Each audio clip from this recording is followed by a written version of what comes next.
응급할 때는 일단 응급처치를 해야 합니다. 그런데 코로나 또 재유행하게 된다면 어쩌면 3차, 4차 재난지원금도 필요할지 모릅니다. 국가 재정 건전성에 대한 우려가 생길 수밖에 없습니다.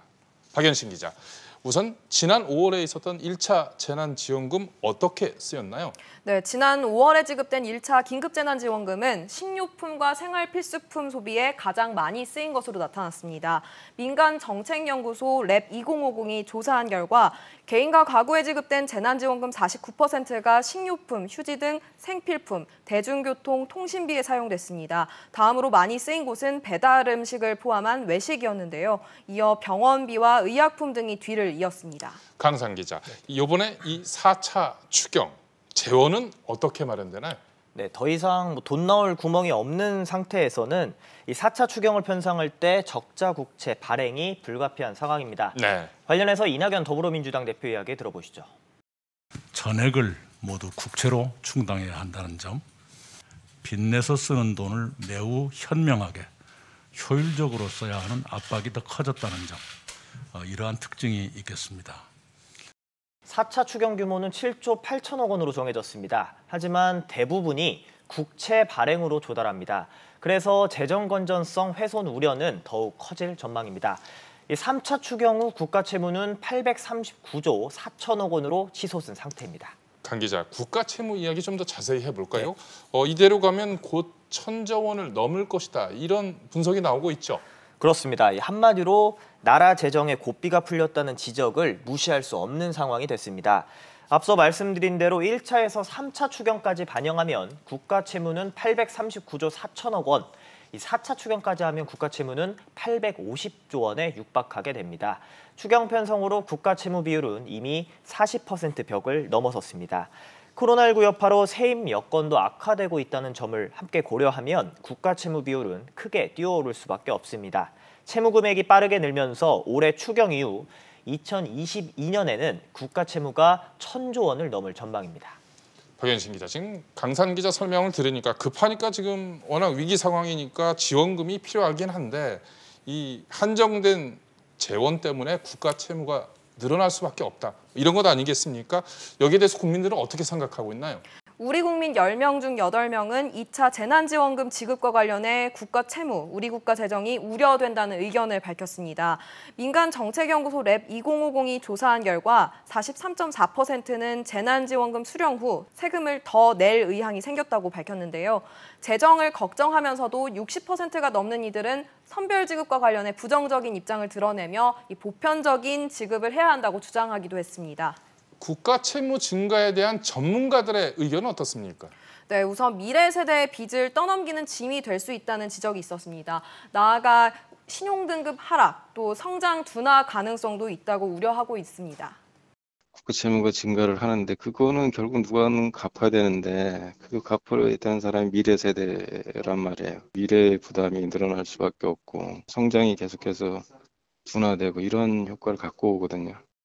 특히 너무 빠른 속도로 이 비율이 높아진다고 한다면 시간을 두고 국가 신인도라던가 국가 신용등급에 악영향을 줄 가능성이 높을 것으로 보고 있습니다. 반면 올해 국가 채무 비율이 43.5%로 경제협력개발기구 OECD 평균인 109.2%에는 크게 미치지 못합니다.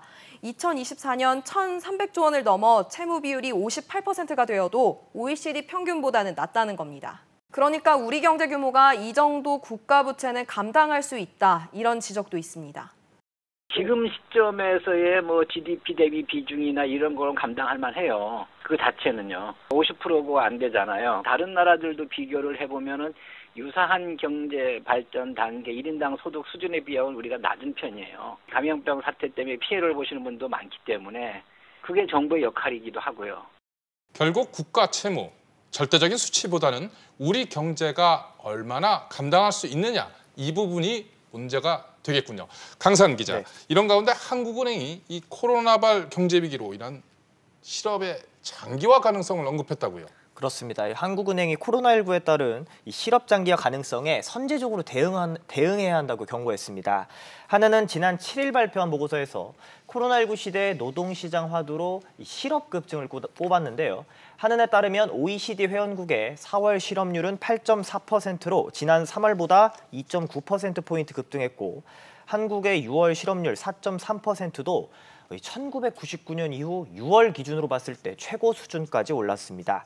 우선 한은은 코로나19 여파로 일자리를 잃은 이 실업자의 상당수가 영구적 실업자로 남을 가능성이 있다고 우려했습니다.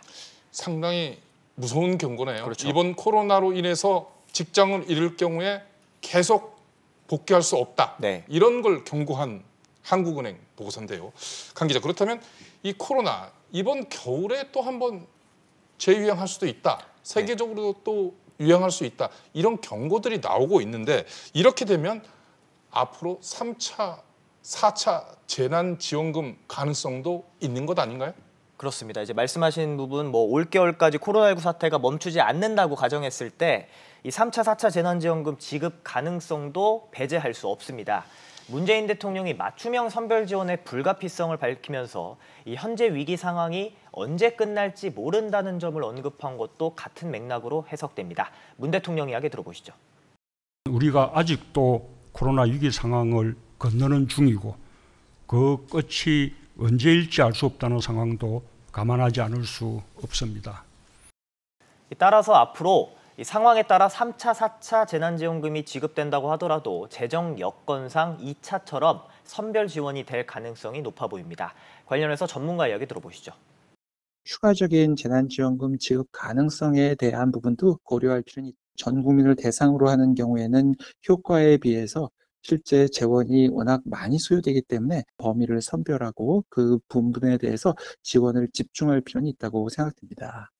지금과 같은 상태에선 재정이 방파제와 이 버팀목 역할을 해야 한다는 어느 정도 공감대가 형성돼 있습니다. 다만 만약의 경우 재정이 무너지면 국가가 국민의 짐을 더는 게 아니라 오히려 국민들에게 큰 짐이 될 수 있다는 점을 유의해야 합니다.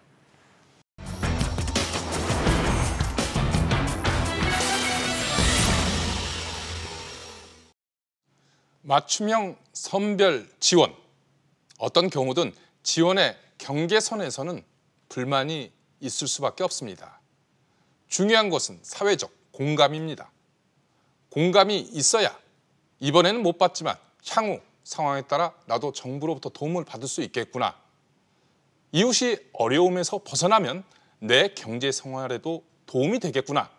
이런 믿음이 생길 수 있습니다.